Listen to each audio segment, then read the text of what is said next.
Hi, my name's Dee, and I'm here with Tracey. Hello, everyone. This is the We Knew the Moon podcast. Hello. Hello, welcome. We always forget to introduce our podcast, don't we? But anyways, and today we're going to be talking about waxing gibbous. Waxing refers to the fact that the illuminated side is getting bigger as we go from the new moon towards the full moon. So the moon is getting brighter, more of it is illuminated, you see more of it. Gibbous means that the illuminated side is larger than half. Right, because so first quarter said on half, which is confusing because it's at quarter. But exactly, so a quarter means half, actually. Half, yeah. So the first quarter means the moon has gone to be halfway illuminated, and gibbous, waxing gibbous means it's gone past that. It's getting bigger. Yeah, and it's in, as we know, each of these phases for a few days, they're not long. Which means any characteristics that these different phases have are temporary and you'll get through them, which is particularly important to remember following our last episode about the first quarter, that being the phase where obstacles come up. We've got our new moon intentions and wishes, we've got our action plan that we made in the waxing crescent, but suddenly some obstacles pop up, some things we didn't expect, but we might feel like things are not going to plan. Someone's hit the brakes. Yeah, we're coming off the path. Break, exactly. This waxing gibbous stage is the point where we refine our plans. So we've had these obstacles, we've had these people come up with questions, or we've questioned our aims, our intentions, our goals, etc. Something's not gone quite right, whatever it might be. So now we are refining and tweaking and adapting to these challenges that have arisen. So again, that first quarter stage can be a bit tough. Bit of a wobbler. Exactly, but it's only a few days and then we move into this stage where we overcome our obstacles, and there's no better feeling than overcoming obstacles. I'm going to talk a little bit about the science in quotation marks. First of all, we were talking about how funny the word gibbous is, because it is just a funny word. I can't say it without smiling or laughing a bit. No, I keep thinking of gibbons. Exactly. Are they related to the moon? Do you want to know what the definition of gibbous is? Gibbous means bulging. In what language? In English, I suppose. Oh, really? Yeah, so it means bulging, which when you think about it, makes sense, because it's a stage where the moon is approaching the full moon or just left the full moon. So it's almost fully illuminated. So it's got that bulgy look about it. Again, makes sense, Dee. Yeah. I'm not going down that path with you. No, I know. We'll keep it high class, shall we? So the moon is still in the waxing stage, meaning that the illuminated side is growing from right to left. Remember in the waxing crescent episode, we talked about how when the illuminated side is on the right-hand side, it means we're going from new moon to full moon, i.e. in the waxing stage. And then the waning stage, the illuminated side is on the left-hand side. So it's shrinking. It's shrinking, exactly. So basically it means looking at the moon, you can tell whether it's waning or waxing, depending on what side the illuminated side is. Gibbous means that we've passed the first quarter stage and more than half of the moon is illuminated. Because the moon is getting brighter, it can be more easily seen during the day. So this is also the phase of the moon that we can see it during the day. Do you remember I told you that... You mentioned this while that 7 days before the full moon, you're more likely to see it in the daytime. I remember this in our previous episode, yeah. So now we're going on to the woo-woo, because we love that too.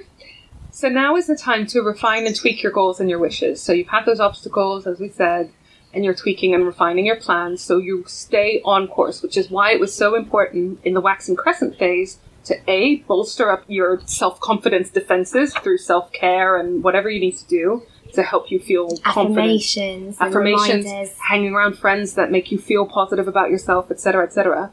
But it's also why it's so important to be really clear about your goals, but why you have those goals.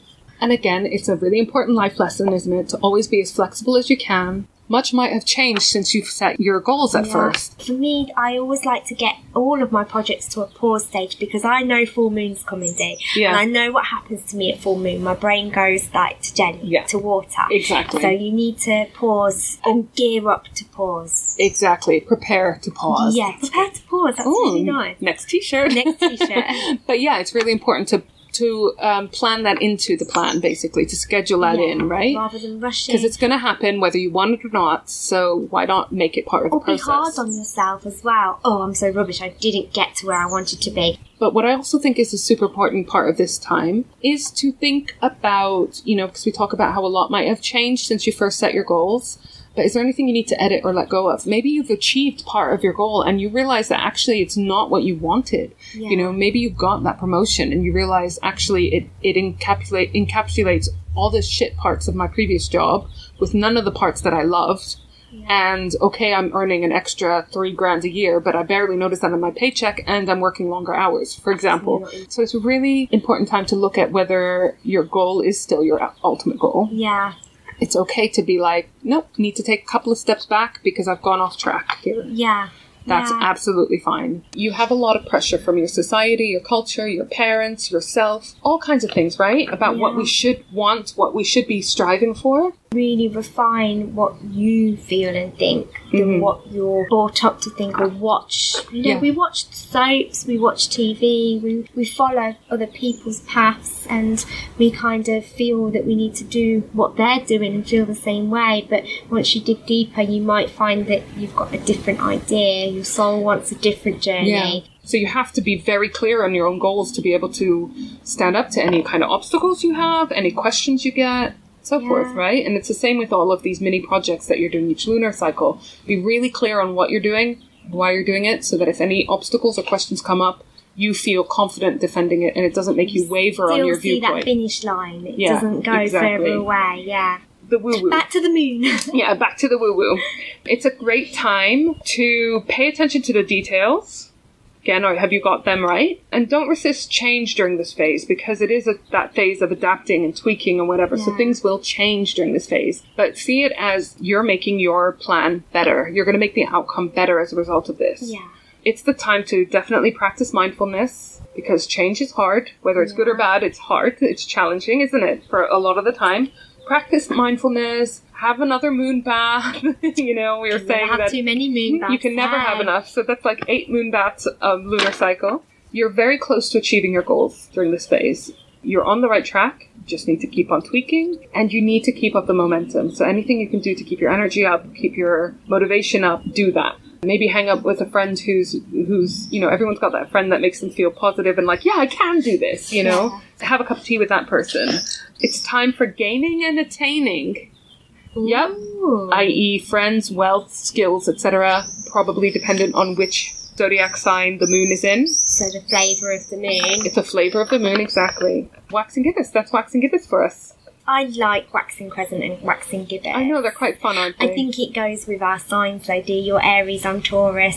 Virgo, so it's very go, go, go. It's very productive time. It's amazing how much it does work, that energy of the moon, if you work with it. I will say that I do use Waxing Gibbous to really make sure that my projects are paused because the next phase is full moon, which is our next episode. Check it prepare out. To pause. Prepare to pause because we've talked in our next episode how full moon can make you feel agitated. It's that dreamy feeling. It's that feeling of walking into a room and forgetting things.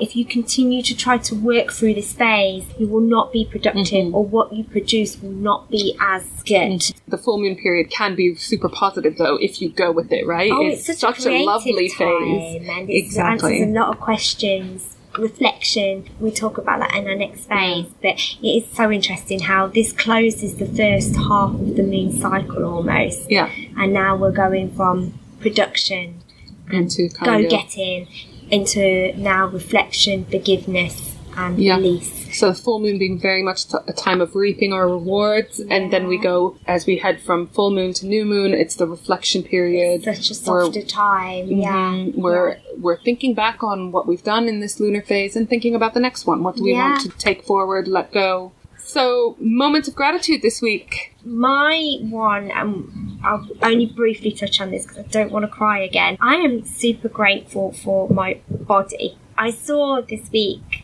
on Instagram, a lady had posted a picture of her legs that had stretch marks and scars, and she said she's grateful for her legs and may not have been as pretty as she wanted, but they carry her around the world and she can see things.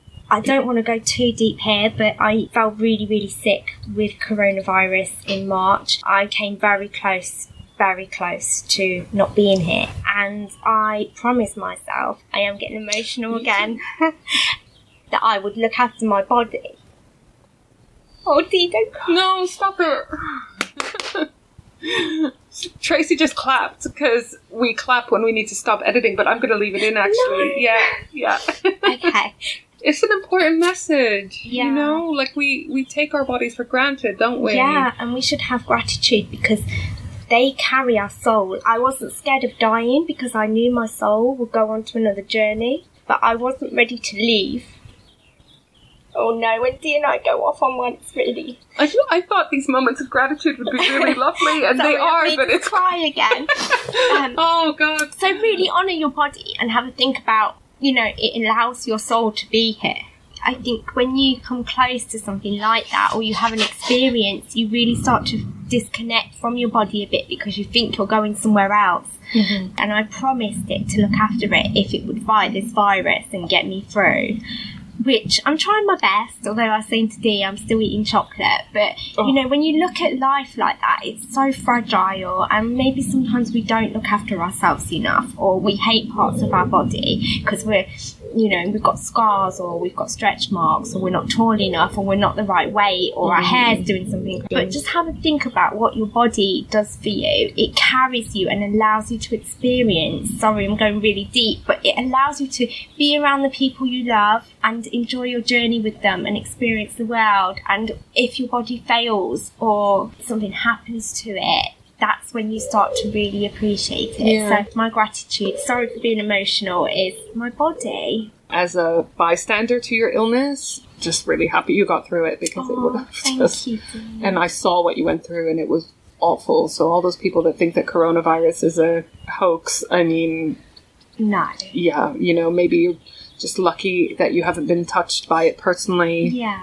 Or someone that you know, but it is a very serious illness. Falling sick with it, I'm trying to see the positives of what can I take from this, and the gratitude has really helped today. Sorry I struggled to get my words out. That's the first time I've ever said that out loud. I would like to ask our listeners for something, because I have to admit that I am very guilty of not looking after my body. What I would like some advice on from our listeners, suggestions, is that, like I said, we're kind of definitely of an age that we don't have kids, but a lot of our friends have kids, and therefore they start thinking more about their health and so forth, and you know, or we're of an age now where we've had health issues, so we start reflecting, etc., etc. Call it middle age if you must, whatever. Oh my goodness, no, don't say that word around me, Dee. Okay, no, never mind. I'll edit that out. We're in our early 20s. They can't see us. But what I wanted to ask was, now the problem I have is that a lot of my self-care treats or routines, it's really hard to not make them unhealthy for you. It is sort of looking forward to that glass of wine on a Friday night. Or some chocolate or a binge session. Yeah. And I'm not saying those are bad, but what I would love is to have more things on my self-care toolkit that are healthy for you. So because of my likes and dislikes, that I find that harder than maybe some other people do, because like my idea of a treat is to sit and eat a whole bar of chocolate or to get a bit tipsy. I'm sure there's some nice alternative suggestions and though. I do love a walk or whatever. I would love it if self-care for me meant like doing a half marathon or whatever, because I know that some people get that feeling of from exercise. So yeah, suggestions. We need to find a treat for Dee that's healthy. Yeah, I mean, I'm getting more and more, but I'm always looking for more, basically. Like moon baths.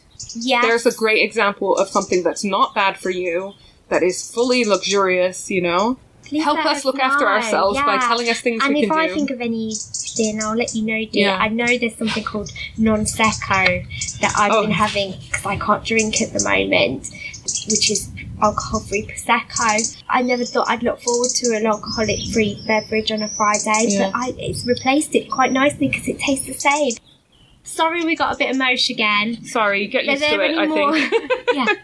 Especially second season, we have some really good, interesting, quite close to the heart subjects. Which will no doubt spark us off. So you'll get, But thank you for listening, everyone. Our next episode is Full Moon. Full Moon. Speaking of emotional, I know. Goodness. I wonder if we'll cry in that episode. Yeah. But until then, thank you for listening. Thank you for listening. All right, bye. everyone. See you next Love. episode. Bye. Bye.